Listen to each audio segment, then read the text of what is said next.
So ayun, good morning. Ito yung mga request nyo.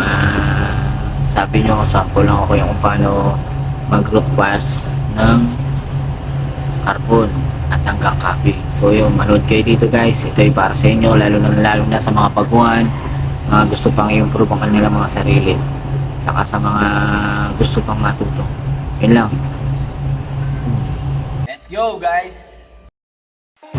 Start tayo. Dito nga pala ay nag-ampere ako ng 80 to 90 amperes sa root pass. Ayun guys, mapapansin nyo, kailangan hindi kayo napuputol dito habang sumusupply kayo, at banayad lang yung paghagod. Medyo pinas forward ko na to kasi mahaba yung video na to kapag hindi ko pinas forward. Another tip nga pala mga boss, kapag nandito ka na sa part ng alas 9, ayun yung gagawin ay nasa landing ka na lang ng yung bevel para hindi ka mag-exceed at maiwasan mong mag-exceed sa penetration, ano. So yun.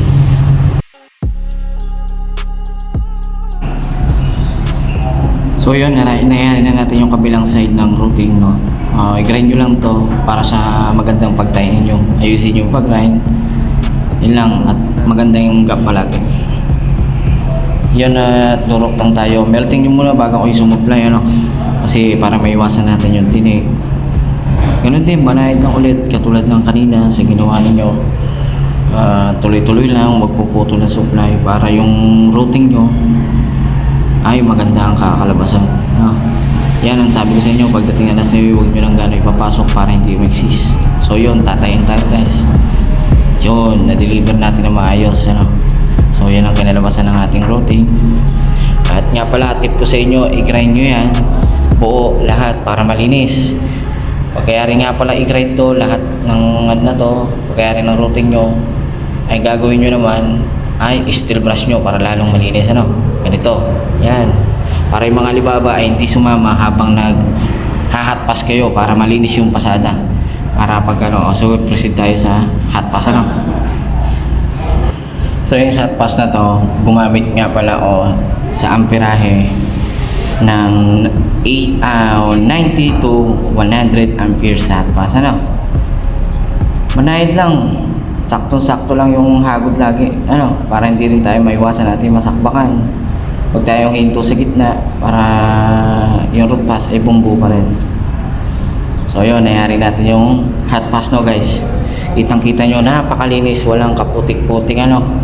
Lalo na, yan ang maganda sa hot pass, yung maiwasan natin maputik para kada pasada natin kitang kita natin lagi yung bawat agod, lalo na yung supply natin hindi mabibitin, ano. So yan, ganda ng kinalabasan guys, ano. Nga pala, pagkayari natin hot passan ay ini-steel brush ulit, ano, buo yan para malinis palagi bago natin preparasyonan. So proceed tayo sa preparasyon guys. O yan, naglagay nga pala ako ng amperahe dito ng 95 to 105, depende sa inyo, ano. So yun, tapos na rin tayo sa preparasyon guys. Yan, kitang kita nyo guys, malinis na malinis pa rin, walang kaputik-putik. Yan, tamang-tama siyang kapingan, ano. Pwede mo siyang guhitan, depende sa'yo, ano. Kasi yung iba minsan naliligaw. Ako, kagaya ko, sanay na ako. Kaya kahit di ko siya guhitan, ay okay pa rin, ano. So, proceed tayo sa first layer. Dito nga pala sa first layer ko na to boss, na nagbaba ako ng amperahe.